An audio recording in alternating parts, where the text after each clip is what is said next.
ഈശോ മിശിഹായ്ക്ക് സ്തുതിയായിരിക്കട്ടെ. പ്രിയ കുഞ്ഞുങ്ങളെ, നമ്മൾ കഴിഞ്ഞ കുറച്ച് നാളുകളായി ക്ലാസ്സുകളിലൂടെ കടന്നു പോവുകയാണ്. നമുക്കറിയാം 6 അധ്യായം വരെ നമ്മളിപ്പോൾ പഠിച്ചു കഴിഞ്ഞു. കുഞ്ഞുങ്ങളത് പഠിക്കുന്നുണ്ടാകും എന്ന് വിശ്വസിക്കുന്നു. നിങ്ങൾ ഈ ക്ലാസ്സുകൾ കാണുന്നുണ്ടാകും. നിങ്ങളുടെ അധ്യാപകർക്ക് നിങ്ങൾ ചെയ്യുന്ന പ്രവർത്തനങ്ങൾ നിങ്ങൾ അയച്ചു കൊടുക്കുകയും അവരതിനു വേണ്ട നിർദ്ദേശങ്ങൾ നിങ്ങൾക്ക് നൽകുകയും ചെയ്യുന്നുണ്ട് എന്ന് ഞാൻ വിചാരിക്കുകയാണ്. നമുക്ക് ഇന്നത്തെ ഈ ക്ലാസ് പ്രാർത്ഥനയോടെ ആരംഭിക്കാം. നമുക്കൊന്ന് പ്രാർത്ഥിക്കാം. കർത്താവേ, എൻ്റെ ശക്തിയുടെ ഉറവിടമേ, ഞാൻ അങ്ങയെ സ്നേഹിക്കുന്നു. ദൈവമേ, അങ്ങ് ഞങ്ങളുടെ ഹൃദയത്തിൻ്റെ രാജാവായി വാഴണമേ. ഞങ്ങളെ ഓരോരുത്തരെയും അനുഗ്രഹിച്ച് ഇന്ന് ഈ പ്രഭാതത്തിൽ അങ്ങയുടെ വലിയ സ്നേഹം ഞങ്ങളിലേക്ക് അവിടുന്ന് ധാരാളമായി നിറയ്ക്കണമേ. ഞങ്ങളുടെ ഇന്നത്തെ ജീവിതവും ഞങ്ങളുടെ എല്ലാ പ്രാർത്ഥനകളും നിയോഗങ്ങളും അങ്ങയുടെ തിരുമുൻപിൽ ഞങ്ങൾ സമർപ്പിക്കുന്നു. ഞങ്ങളുടെ പ്രാർത്ഥന കൃപയോടെ കേട്ട് ഉത്തരമരുളണമേ. ആമേൻ.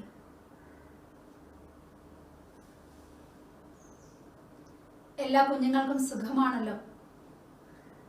നമ്മൾ ഈ ക്ലാസ്സുകളിലൂടെ കടന്നു പോകുമ്പോൾ നിങ്ങൾക്ക് എന്താണ് തോന്നുന്നത്? നിങ്ങൾക്ക് പഠിക്കാനായിട്ട് സാധിക്കുന്നുണ്ടോ? ഈശോയെ കുറിച്ച് അറിയുന്നതിലൂടെ നിങ്ങൾക്ക് സന്തോഷം, നിങ്ങളുടെ ഹൃദയത്തിൽ ഈശോയെ അറിയുകയും ഈശോയെ കുറിച്ച് പഠിക്കുകയൊക്കെ ചെയ്യുമ്പോൾ നിങ്ങൾക്ക് കൂടുതൽ സന്തോഷം ലഭിക്കുന്നുണ്ടോ? നിങ്ങൾ പഠിക്കണം. നമ്മൾ ഈശോയെ പഠിച്ചെങ്കിൽ നമുക്ക് അറിയുന്നതിനെ മാത്രമേ നമുക്ക് സ്നേഹിക്കാനായിട്ട് സാധിക്കൂ.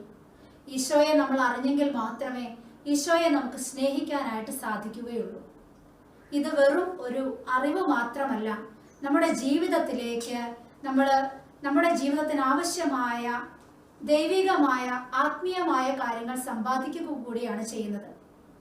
അതുകൊണ്ട് കുഞ്ഞുങ്ങൾ ഈ പാഠഭാഗങ്ങളിലൂടെ കടന്നു പോവുകയും നിങ്ങൾ പഠിക്കുകയും ചെയ്യണം. ഇപ്പൊ കഴിഞ്ഞ പാഠഭാഗങ്ങളിലൂടെ ഒരു നിമിഷം നമ്മൾ അതിനെക്കുറിച്ച് ചിന്തിച്ചാൽ, യേശുവിൻ്റെ ജനനം, യേശുവിൻ്റെ മാമോദീസ, യേശു പ്രവർത്തിച്ച അത്ഭുതങ്ങൾ, യേശു പറഞ്ഞ ഉപമകൾ, ദൈവരാജ്യത്തെക്കുറിച്ചുള്ള ഈശോയുടെ പ്രബോധനങ്ങൾ, ഇതിലൂടെയൊക്കെയാണ് കഴിഞ്ഞ അധ്യായങ്ങളിലൂടെ കടന്നു പോകുമ്പോൾ നമുക്ക് ഓർമ്മ വരുന്നത്, നമ്മൾ പഠിച്ചത്, നമ്മൾ പഠിക്കേണ്ടത്. അത് നിങ്ങൾ ഇതിനോടകം പഠിച്ചു കഴിഞ്ഞു എന്ന് തന്നെ ഞാൻ വിചാരിക്കുന്നു. നമുക്കറിയാം, നമ്മൾ പഠിച്ചിട്ടുണ്ട്. കഴിഞ്ഞ അധ്യായങ്ങളിലൂടെ കടന്നു പോകുമ്പോൾ നാം മനസ്സിലാക്കുന്ന ഒരു കാര്യം, ഇസ്രായേൽ ജനം ലോകരക്ഷകനായ മിശിഹായുടെ വരവിന് വേണ്ടി കാത്തിരിക്കുന്നു. ഈ കാത്തിരിപ്പിന്റെ പൂർത്തീകരണം, അതിൻ്റെ പൂർണ്ണത നമ്മൾ കാണുന്നത് ലോകരക്ഷകനായ മിശിഹായുടെ മനുഷ്യ അവതാരത്തിലൂടെയാണ്.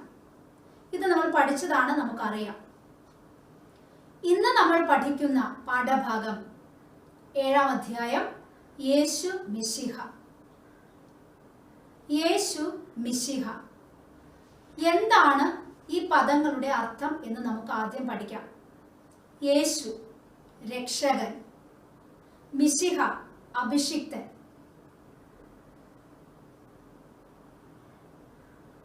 ഹീബ്രുവിൽ മെഷിയാഹ് എന്ന പദത്തിൽ നിന്നാണ് മിശിഹ എന്ന പദം രൂപം കൊണ്ടത്. ഹീബ്രുവിലെ മെഷിയാഹ് എന്ന പദത്തിൽ നിന്ന്. ഗ്രീക്കിൽ ക്രിസ്തോസ് എന്ന പദം മിശിഹ എന്ന അർത്ഥത്തിലാണ് ഉപയോഗിക്കുന്നത്. ഈ ക്രിസ്തോസ് എന്ന പദത്തിൽ നിന്നാണ് ക്രിസ്തു എന്ന പദം രൂപം കൊണ്ടത്. നിങ്ങൾക്ക് മനസ്സിലായി കാണുമെന്ന് വിചാരിക്കുന്നു. യേശു, മിശിഹ എന്നീ പദങ്ങൾ, യേശു രക്ഷകൻ, മിശിഹ അഭിഷിക്തൻ. ഹീബ്രുവിലെ മെഷിയാഹ് എന്ന പദത്തിൽ നിന്ന് മിശിഹ എന്ന പദം രൂപം കൊണ്ടു. ഗ്രീക്കിലെ ക്രിസ്തോസ് എന്ന പദം മിശിഹ എന്ന അർത്ഥത്തിൽ ഉപയോഗിക്കുന്നു. ക്രിസ്തോസ് എന്ന പദത്തിൽ നിന്ന് ക്രിസ്തു എന്ന പദം രൂപം കൊണ്ടു. മിശിഹ, ക്രിസ്തു, ഈ 2 പദങ്ങൾക്കും ഒരേ അർത്ഥമാണുള്ളത്. എന്താണ്? അഭിഷിക്തൻ. നമ്മുടെ ഈ പാഠഭാഗം യേശു മിശിഹ, ഈ പാഠഭാഗത്തിന്റെ പേര് സൂചിപ്പിക്കുന്നത് തന്നെ യേശുവിൻ്റെ മനുഷ്യ അവതാര രഹസ്യങ്ങളെയാണ്. കാരണം എന്താണ്? യേശു രക്ഷകൻ. രക്ഷകന്റെ മനുഷ്യ അവതാരത്തിന്റെ ലക്ഷ്യം എന്തായിരുന്നു? ലോകത്തെ പാപത്തിൽ നിന്ന്, അടിമത്തത്തിൽ നിന്ന് മോചിപ്പിക്കുക. അത് രക്ഷകന്റെ ദൗത്യമാണ്. അതുകൊണ്ടാണ് ഈ പേര് സൂചിപ്പിക്കുന്നത് യേശുവിന്റെ മനുഷ്യാവതാരത്തെയാണ് എന്ന് പറയുന്നത്. പൗരസ്ത്യ സഭകളിൽ, അതായത് നാം ആയിരിക്കുന്ന സഭയുടെ ആരാധനക്രമത്തിൽ, പ്രാർത്ഥനകളിൽ, വിശുദ്ധ കുർബാനയുടെ പ്രാർത്ഥനകളിൽ, മറ്റ് പ്രാർത്ഥനകളിലൊക്കെ നാം ഉപയോഗിക്കുന്ന പദം മിശിഹ. ഈ പദമാണ് നാം കൂടുതലായി ഉപയോഗിക്കുന്നത്. ഇനി എന്താണ് മിശിഹായുടെ വരവിനെ കുറിച്ചുള്ള അല്ലെങ്കിൽ മിശിഹായെ കുറിച്ചുള്ള പഴയ നിയമത്തിന്റെ പ്രതീക്ഷ? കാലത്തിന്റെ പൂർണ്ണതയിൽ ദൈവത്താൽ അയക്കപ്പെടുന്ന രാജാവ്, ഈ രാജാവിനെയാണ് പഴയ നിയമ ജനത മിശിഹ എന്ന പദം കൊണ്ട് അർത്ഥമാക്കിയിരുന്നത്.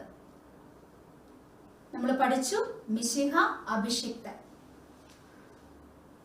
അപ്പോൾ അഭിഷിക്തനും ദൈവവും തമ്മിൽ ഒരു ഗാഢമായ ബന്ധമുണ്ട്. അതുകൊണ്ടാണ് സാമുവേൽ പ്രവാചകന്റെ 2-ാം പുസ്തകം 1-ാം അധ്യായം 14-15 തിരുവചനങ്ങളിലൂടെ കടന്നു പോകുമ്പോൾ നാം അവിടെ മനസ്സിലാക്കുന്നു, കർത്താവിന്റെ അഭിഷിക്തനെതിരെ പ്രവർത്തിക്കുന്നവൻ വധിക്കപ്പെടണം എന്ന് അവിടെ പറയുന്നുണ്ട്. കർത്താവിന്റെ അഭിഷിക്തനെതിരെ പ്രവർത്തിക്കുന്നവൻ വധിക്കപ്പെടണം. വിലാപങ്ങളുടെ പുസ്തകം 4-ാം അധ്യായം 20-ാം തിരുവചനത്തിൽ നാം കാണുന്നു, അഭിഷിക്തരിൽ ജീവദായകമായ ദൈവിക ശക്തി കുടികൊള്ളുന്നു എന്ന്. ഇത് പഴയ നിയമം അഭിഷിക്തനെ സൂചിപ്പിക്കുന്നതാണ്, അല്ലെങ്കിൽ അഭിഷിക്തരെ കുറിച്ച് പ്രതിപാദിക്കുന്നതാണ്. പഴയ നിയമത്തിൽ അഭിഷിക്തരെ കുറിച്ച് പ്രതിപാദിക്കുന്ന പ്രതിപാദന വിഷയങ്ങളാണിതെല്ലാം.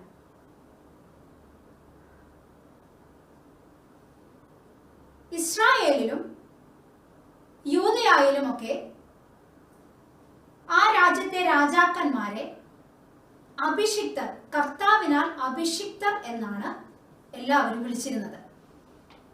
അവർ രാജാക്കന്മാരെ മാത്രമല്ല, പുരോഹിതന്മാരെയും പ്രവാചകന്മാരെയും കർത്താവിന്റെ അഭിഷിക്തർ എന്നാണ് വിളിച്ചിരുന്നത്. ആരൊക്കെയാണ്? രാജാക്കന്മാരെ, പുരോഹിതന്മാരെ, പ്രവാചകന്മാരെ കർത്താവിന്റെ അഭിഷിക്തർ എന്ന് വിളിച്ചിരുന്നു. അപ്പോൾ ഇതിനാൽ തന്നെ മിശിഹ, അഭിഷിക്തൻ, വരാനിരിക്കുന്ന മിശിഹ പുരോഹിതനും പ്രവാചകനും രാജാവുമായിരിക്കുമെന്ന് ഇസ്രായേൽ ജനം വിശ്വസിച്ചു.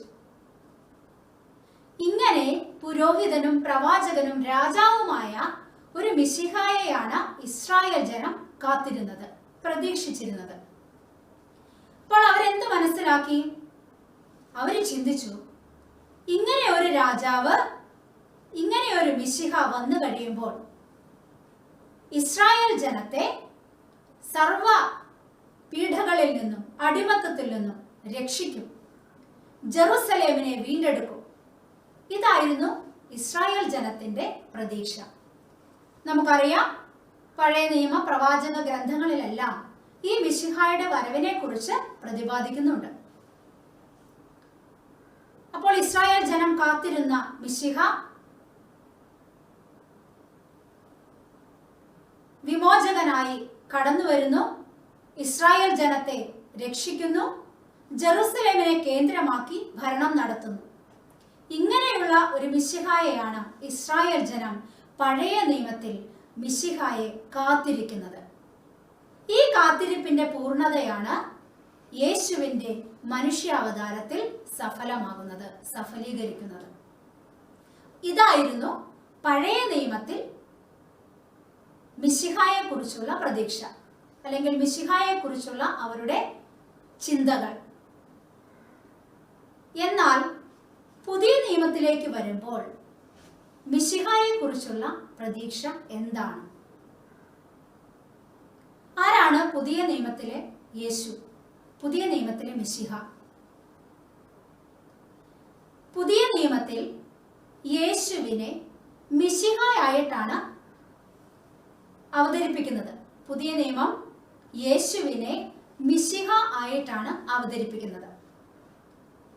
സുവിശേഷങ്ങളിലൂടെ കടന്നു പോകുമ്പോൾ യേശു തന്നെ തന്റെ പരസ്യ ജീവിതകാലത്ത് തന്നെ താൻ ക്രിസ്തുവാണ് എന്ന് വെളിപ്പെടുത്തുന്നുണ്ട്. എന്നാൽ നമ്മൾ പഠിച്ചു, പഴയ നിയമത്തിൽ യഹൂദ ജനത, പഴയ നിയമത്തിലെ ജനം അവർ വിശ്വസിച്ചിരുന്നത് എന്താണ്, അല്ലെങ്കിൽ അവർ ചിന്തിച്ചിരുന്നത് എന്താണ്? വലിയ പ്രതാപവാനായ ഒരു രാഷ്ട്രീയ വിമോചകനായ വലിയ ബലവത്തായ ഒരു രാജാവ് വരും, തങ്ങളെ മോചിപ്പിക്കാൻ, അടിമത്തത്തിൽ നിന്ന് രക്ഷിക്കാൻ ഒരു രാജാവ് വരും, അവൻ വലിയ പ്രതാപശാലിയായിരിക്കും. ഇങ്ങനെയൊക്കെ ആയിരുന്നു പഴയ നിയമത്തിലെ ജനത വിശ്വസിച്ചിരുന്നത്. എന്നാൽ പഴയ നിയമത്തിലെ യഹൂദ ജനത വിശ്വസിച്ചിരുന്നതിൽ നിന്ന് വ്യത്യസ്തമായി പുതിയ നിയമത്തിൽ യേശുവിനെ കാണുന്നത് സഹിക്കുന്ന, പീഡനങ്ങളേൽക്കുന്ന, ക്രൂശുമരണം വരിച്ച, പാവപ്പെട്ടവരുടെ പക്ഷം ചേർന്ന, പീഡിതർക്ക് ആശ്വാസമായിരുന്ന, അനേകർക്ക് നന്മകൾ ചെയ്ത് കടന്നുപോയ ഇങ്ങനെയൊക്കെയുള്ള ഒരു യേശുവിനെയാണ് പുതിയ നിയമം നമ്മുടെ മുൻപിൽ അവതരിപ്പിക്കുന്നത്. സുവിശേഷകന്മാർ സുവിശേഷങ്ങളിൽ യേശുവിനെ മിശിഹായായിട്ടാണ് അവതരിപ്പിക്കുന്നത്. നമ്മൾ ഇതിനു മുൻപ് പഠിച്ച പാഠങ്ങളിലൂടെ 4, 5, 6 അധ്യായങ്ങളിലൂടെ ഒക്കെ കടന്നു പോകുമ്പോൾ അവിടെ നമ്മൾ പഠിച്ചു യേശുവിന്റെ അത്ഭുതങ്ങൾ, യേശു പ്രവർത്തിച്ച അത്ഭുതങ്ങൾ, യേശു പ്രവർത്തിച്ച അടയാളങ്ങൾ, യേശുവിന്റെ മലയിലെ പ്രസംഗം അല്ലെങ്കിൽ യേശുവിന്റെ പ്രബോധനങ്ങളെ കുറിച്ചൊക്കെ നമ്മൾ പഠിച്ചിരുന്നു. ഇങ്ങനെ യേശുവിന്റെ അത്ഭുതങ്ങളിലൂടെ കടന്നു പോകുമ്പോൾ, യേശുവിന്റെ പ്രബോധനങ്ങളിലൂടെയൊക്കെ കടന്നു പോകുമ്പോൾ അവിടെ സുവിശേഷകന്മാർ യേശു മിശിഹായാണ് എന്ന് സാക്ഷ്യപ്പെടുത്തുന്നു. യേശു മിശിഹായാണെന്ന് തെളിയിക്കുകയാണ് ചെയ്യുന്നത്. അതുകൊണ്ടാണ് അപ്പസ്തോലന്മാരുടെ തലവനായിരുന്ന ശിമയോൻ പത്രോസ് ഒരിക്കൽ വിളിച്ചു പറയുന്നു. വിശുദ്ധ മത്തായിയുടെ സുവിശേഷം 16-ാം അധ്യായം 16-ാം തിരുവചനത്തിൽ നാം വായിക്കുന്നുണ്ട്, ശിമയോൻ പത്രോസ് പറഞ്ഞു, നീ ജീവനുള്ള ദൈവത്തിന്റെ പുത്രനായ ക്രിസ്തുവാണ്, മിശിഹായാണ്. എന്താണ്? നീ ജീവനുള്ള ദൈവത്തിന്റെ പുത്രനായ ക്രിസ്തു, മിശിഹ ആണ് എന്ന് ശിമയോൻ പത്രോസ് പറയുന്നു. ഇതിൽ നിന്ന് നമ്മൾ എന്താണ് മനസ്സിലാക്കുന്നത്? യഹൂദജനം പ്രതീക്ഷിച്ചിരുന്ന യേശുവിനെ കുറിച്ച് അല്ലെങ്കിൽ മിശിഹായെ കുറിച്ചുള്ള യഹൂദജനത്തിന്റെ പഴയ നിയമത്തിലെ ജനതയുടെ പ്രതീക്ഷയ്ക്ക് നേരെ വ്യത്യസ്തമായ ഒരു ഈശോയാണ് മനുഷ്യാവതാരത്തിലൂടെ പുതിയ നിയമത്തിൽ പ്രത്യക്ഷപ്പെടുന്നത്. ഈ മിശിഹായെയാണ് നമ്മൾ ഈ കഴിഞ്ഞ പാഠങ്ങളിലൂടെ പഠിച്ചതും പരിചയപ്പെട്ടതും. അപ്പോൾ ഇന്നത്തെ ഈ പാഠഭാഗത്തിൽ നാം ഇതുവരെ കടന്നുപോയത് യേശു മിശിഹ, ആ പദങ്ങളുടെ അർത്ഥം, ആ പദങ്ങളുടെ മൂലപദങ്ങൾ, എന്താണ് യേശു മിശിഹ എന്ന പദവും യേശുവിന്റെ മനുഷ്യാവതാരവും തമ്മിലുള്ള ബന്ധം, അതിനെ തുടർന്ന് പഴയ നിയമത്തിൽ യേശു മിശിഹ ആരാണെന്നാണ് ജനം പ്രതീക്ഷിച്ചിരുന്നത്, അല്ലെങ്കിൽ ആ ജനം മിശിഹായെ എങ്ങനെയാണ് പ്രതീക്ഷിച്ചിരുന്നത്, പുതിയ നിയമത്തിൽ എങ്ങനെയാണ് പ്രതീക്ഷിച്ചിരിക്കുന്നത്. പഴയ നിയമത്തിൽ ഇസ്രായേൽ ജനം വിശ്വസിച്ചിരുന്ന മിശിഹ രാജാവും പുരോഹിതനും പ്രവാചകനും ആയ മിശിഹായെയാണ് അവർ പ്രതീക്ഷിച്ചത്. പുതിയ നിയമത്തിലെ മിശിഹായെ നമ്മൾ കണ്ടു.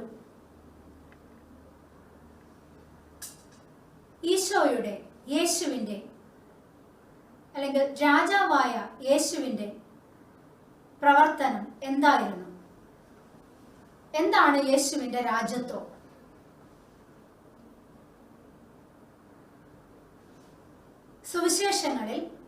സുവിശേഷങ്ങളിലൂടെ നമ്മൾ കടന്നു പോകുമ്പോൾ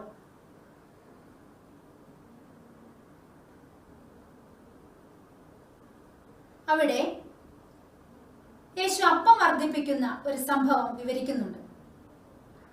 ഈ സംഭവം ഇത് നടക്കുമ്പോൾ, യേശു അപ്പം വർദ്ധിപ്പിച്ചു കഴിയുമ്പോൾ ജനം യേശുവിനെ രാജാവാക്കാൻ ബലമായി പിടിച്ചുകൊണ്ടു പോകുവാനായിട്ട് ശ്രമിക്കുന്നുണ്ട്. എന്നാൽ യേശു അവരുടെ ഇടയിൽ നിന്ന് ഓടി രക്ഷപ്പെടുകയാണ്. യേശു മലയിലേക്ക് കയറിപ്പോയി, തനിച്ച് മലയിലേക്ക് കയറിപ്പോയി എന്നാണ് നമ്മൾ അവിടെ വായിക്കുന്നത്.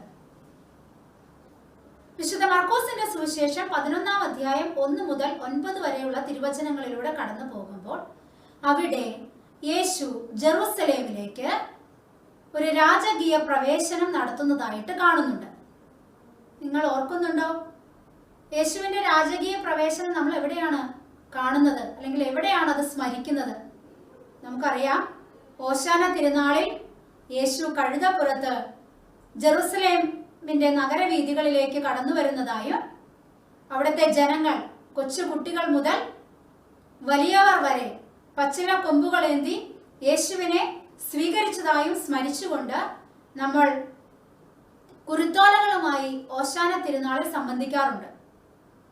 കുട്ടികളായ നിങ്ങളെ സംബന്ധിച്ചിടത്തോളം നിങ്ങൾ പൂക്കൾ എറിഞ്ഞു ഈശോയുടെ വരവിനായി, അല്ലെങ്കിൽ ഈശോയുടെ വരവിനെ നിങ്ങൾ സ്വീകരിക്കാറുണ്ട്. മർക്കോസിന്റെ സുവിശേഷം 11-ാം അധ്യായം 15 മുതൽ 19 വരെയുള്ള തിരുവചനങ്ങളിലൂടെ കടന്നു പോകുമ്പോൾ യേശു ദേവാലയം ശുദ്ധീകരിക്കുന്നതിനെ കുറിച്ച് പറയുന്നുണ്ട്. ആ ഭാഗം നമുക്കറിയാം. യേശു ദേവാലയത്തിലേക്ക്, ജെറുസലേം ദേവാലയത്തിലേക്ക് കടന്നു ചെല്ലുമ്പോൾ അവിടെ ദേവാലയത്തിനുള്ളിൽ പ്രാവ് കച്ചവടക്കാരെയും നാണയമാറ്റക്കാരെയും പലവിധ കച്ചവടം നടത്തുന്നവരെയൊക്കെ കണ്ടപ്പോൾ യേശു അവരെയൊക്കെ അടിച്ചു പുറത്താക്കുന്നുണ്ട്. ഈശോയൊക്കെ തന്റെ പിതാവിന്റെ ആലയത്തെ കുറിച്ചുള്ള തീക്ഷ്ണത കൊണ്ട് ഈശോ അവരെല്ലാം പുറത്താക്കുന്നു. യേശുവിന്റെ ഈ പ്രവൃത്തികളെല്ലാം തന്നെ യേശു മിശിഹായാണ് എന്ന് സാക്ഷ്യം നൽകുകയാണ്. നമുക്കറിയാം, നമ്മൾ പഠിച്ചു, യഥാർത്ഥത്തിൽ ജനം വിശ്വസിച്ചിരുന്നത് വലിയ പ്രതാപശാലിയായ ഒരു രാജാവ് വരും എന്നാണ്. എന്നാൽ ദൈവം ലോകത്തിലേക്ക് തന്റെ പുത്രനെ അയച്ചത് ഈ ലോകത്തിൽ ഒരു രാജ്യം സ്ഥാപിക്കാനായിരുന്നില്ല. ഈ ലോകത്തിൽ ഒരു രാജ്യം സ്ഥാപിച്ച് അതിന്റെ രാജാവായുമാണ് അതിന്റെ പ്രതാപത്തിൽ കഴിയാനല്ല തന്റെ പുത്രനെ പിതാവായ ദൈവം ലോകത്തിലേക്ക് അയച്ചത്. പിന്നെ എന്തിനാണ് പിതാവായ ദൈവം തന്റെ പുത്രനെ ലോകത്തിലേക്ക് അയച്ചത്? നമുക്കറിയാം, നമ്മൾ പഠിച്ചു.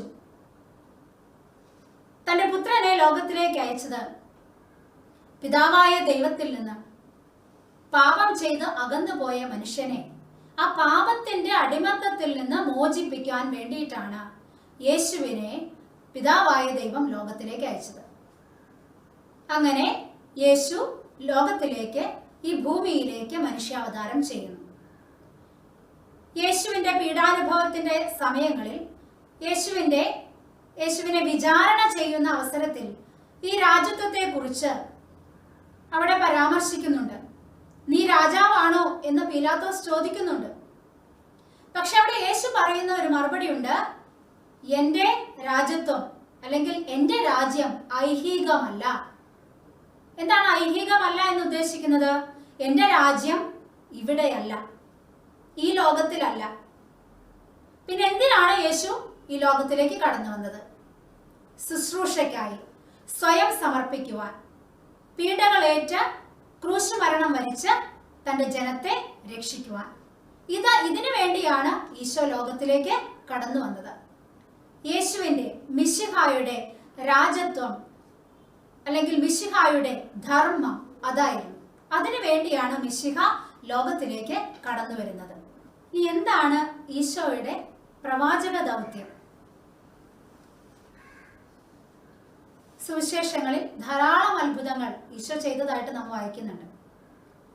അവിടെ നൈമിലെ വിധവയുടെ മകനെ ഉയർപ്പിച്ച സംഭവം, ആ സംഭവത്തിലൂടെ കടന്നു പോകുമ്പോൾ ഈ വലിയ അത്ഭുതം കണ്ടുകൊണ്ട് ഇത് കണ്ടു നിന്ന ജനം വിളിച്ചു പറഞ്ഞു, ഒരു വലിയ പ്രവാചകൻ നമ്മുടെ ഇടയിൽ ഉദയം ചെയ്തിരിക്കുന്നു. അവർ യേശുവിനെ കണ്ടത് ഒരു വലിയ പ്രവാചകനായിട്ടാണ്. ഈശോ ഒരുപാട് അത്ഭുതങ്ങളും അടയാളങ്ങളും ആ കാലഘട്ടത്തിൽ പ്രവർത്തിച്ചിട്ടുണ്ട് തന്റെ പരസ്യ ജീവിതകാലത്ത്. ഇങ്ങനെ യേശു ധാരാളം അത്ഭുതങ്ങളും അടയാളങ്ങളും ചെയ്യുന്നു എന്ന് കേട്ട് സ്നാപക യോഹന്നാൻ, ആ വ്യക്തിയെ ഓർമ്മയുണ്ടോ? നമ്മൾ രണ്ടാമത്തെ യൂണിറ്റിൽ ഈ സ്നാപക യോഹന്നാനെ പരിചയപ്പെട്ടതാണ്.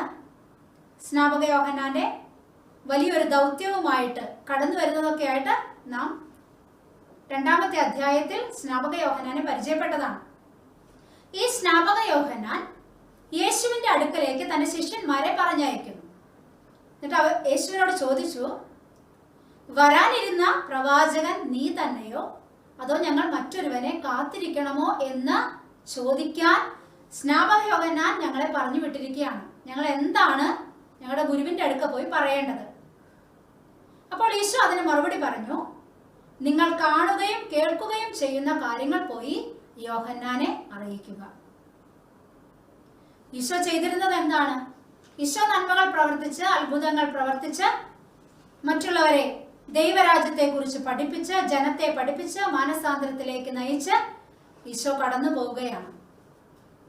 അപ്പോൾ ഇതിൽ നിന്ന് ഈശോയുടെ പ്രവാചക ദൗത്യം എന്താണെന്ന് വ്യക്തമാണ്. ഈശോ ഒരു വലിയ പ്രവാചകനായിരുന്നു. മിശിഹ, പുരോഹിതൻ, അഭിഷിക്തൻ, പുരോഹിതൻ, ഇത് നമ്മൾ ആദ്യം പഠിച്ചു. അപ്പോൾ മിശിഹ ആരുമായിരുന്നു? പുരോഹിതനുമായിരുന്നു. എന്താണ് മിശിഹ നിർവഹിച്ച പൗരോഹിത്യം? പുരോഹിതന്റെ ധർമ്മമാണ് വിശുദ്ധീകരിക്കുക എന്നുള്ളത്. യേശു സർവജനത്തെയും വിശുദ്ധീകരിച്ചു. എങ്ങനെ വിശുദ്ധീകരിച്ചു? തന്റെ ബലിയിലൂടെ, മനുഷ്യാവതാരത്തിലൂടെ ആരംഭിച്ച് തന്റെ കുരിശു മരണത്തിലൂടെ, തന്റെ ബലിയിലൂടെ ഈശോ തന്റെ പൗരോഹിത്യ കർമ്മം നിർവഹിച്ചു.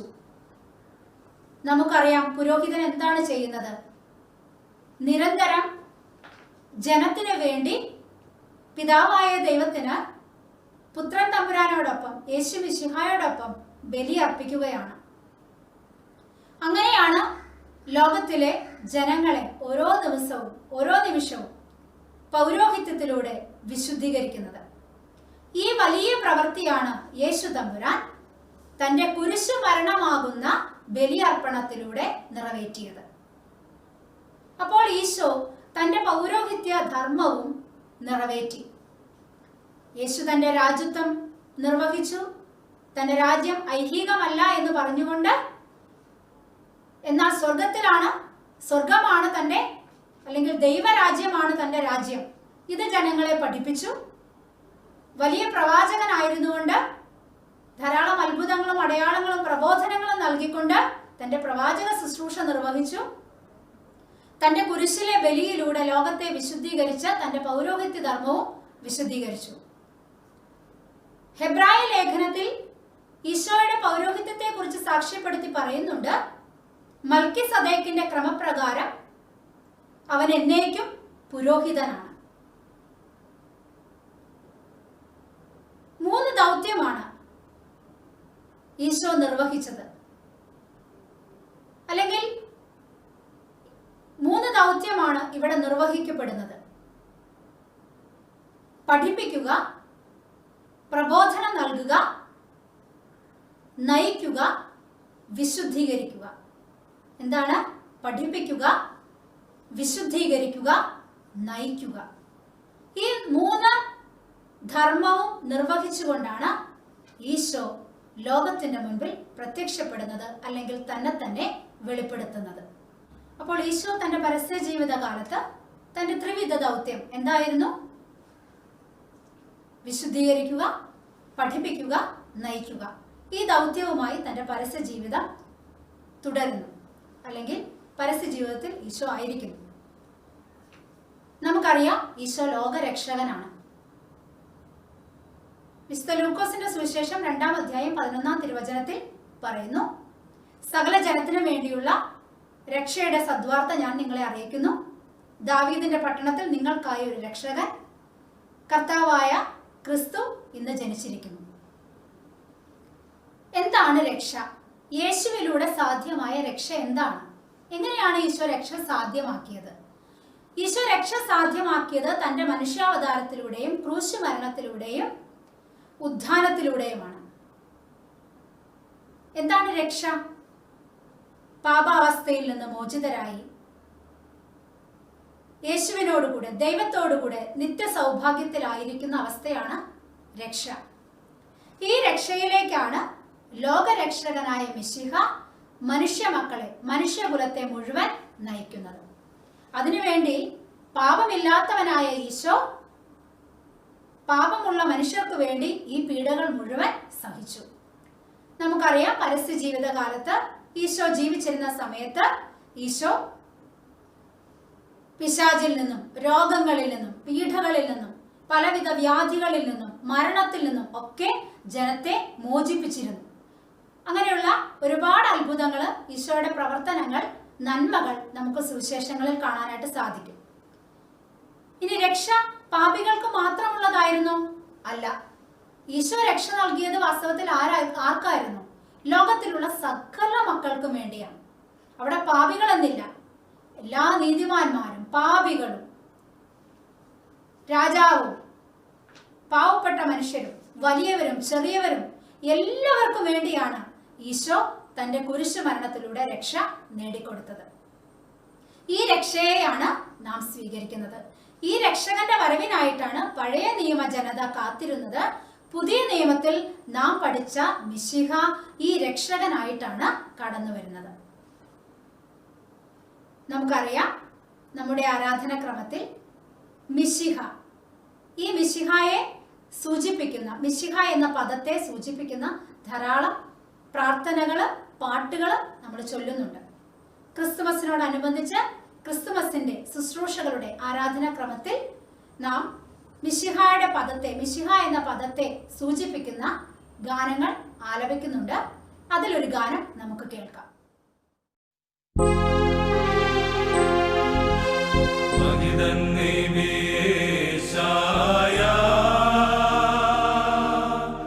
മിശിഹായെ വിളിച്ചെയ്തു ശക്തൻ,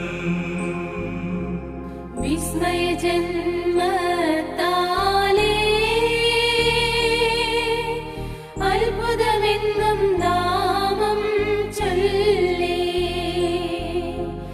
അവനോ ശക്തൻ വിസ്മയനീയൻ, മുന്നം ചൊന്നതുപോലെ ഛായ. മിശിഹായെ ദൂതവരൻ, നാഥൻ എന്നഭിവാദ്യം ചെയ്തു. ദൂതന്മാർക്കധിപതിയായി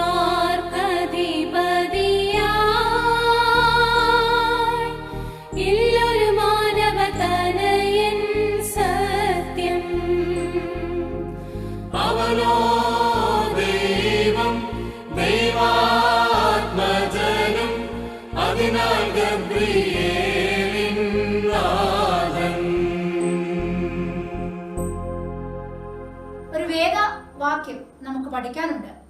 ബൈബിൾ ഭാഗം വിശുദ്ധ ലൂക്കോസിന്റെ സുവിശേഷം 2-ാം അധ്യായം 11-ാം തിരുവചനം. അത് ഞാൻ ആദ്യം പറഞ്ഞിരുന്നു. എന്താണ്? ദാവീദിന്റെ പട്ടണത്തിൽ നിങ്ങൾക്കായി ഒരു രക്ഷകൻ, കർത്താവായ ക്രിസ്തു ജനിച്ചിരിക്കുന്നു. ഈ രക്ഷകനെയാണ് നാം സ്വീകരിക്കുന്നത്. ആ രക്ഷകനെ, മക്കളെ, നമ്മുടെ ജീവിതത്തിലേക്ക് നമുക്ക് സ്വീകരിക്കാം. നമുക്ക് രക്ഷ പ്രദാനം ചെയ്ത ഈശോയെ നമുക്ക് സ്നേഹിക്കാം. അധ്യാപകരും മാതാപിതാക്കളും കുട്ടികളെ ഈ പാഠഭാഗം പഠിപ്പിക്കുന്നതിൽ പ്രത്യേകം ശ്രദ്ധിക്കണം എന്നുകൂടെ ഓർമ്മിപ്പിക്കുന്നു. നമുക്ക് ഇന്നത്തെ ഈ ക്ലാസ് പ്രാർത്ഥിച്ച് അവസാനിപ്പിക്കാം. നമുക്കൊന്ന് പ്രാർത്ഥിക്കാം. ലോകരക്ഷകനായി കടന്നു വന്ന യേശു തമ്പുരാനെ, ഞങ്ങളുടെ ജീവിതത്തിൽ രക്ഷ പ്രദാനം ചെയ്യുവാൻ ക്രൂശ് മരണം വരിച്ച അങ്ങയെ ഞങ്ങൾ ആരാധിക്കുന്നു, സ്തുതിക്കുന്നു, നന്ദി പറയുന്നു. ക്രൂശ് മരണത്തിലൂടെ അവിടുന്ന് ഞങ്ങൾക്ക് നേടിത്തന്ന രക്ഷ ജീവിതത്തിലുടനീളം തുടരുവാൻ അങ്ങയുടെ കൃപകൾ ഞങ്ങൾക്ക് ധാരാളമായിട്ട് നൽകണമേ. യേശുവേ, ഞങ്ങളെ ഓരോരുത്തരെയും അവിടുന്ന് അനുഗ്രഹിക്കണമേ. അങ്ങ് കുരിശിൽ ചിന്തിയ തിരുരക്തത്താൽ അവിടുന്ന് ഞങ്ങളെ വിശുദ്ധീകരിക്കണമേ. അങ്ങയുടെ രാജകീയ പൗരോഹിത്യ പ്രവാചക ധർമ്മത്തിൽ പങ്കുചേരുവാൻ ഞങ്ങളെ എല്ലാവരെയും അവിടുന്ന് അനുഗ്രഹിക്കണമേ എന്ന് പ്രാർത്ഥിച്ചുകൊണ്ട് ഞങ്ങളുടെ പ്രാർത്ഥനകളെല്ലാം അങ്ങയുടെ സന്നിധിയിൽ സമർപ്പിക്കുന്നു. കൃപയോടെ കേൾക്കണമേ. ആമേൻ.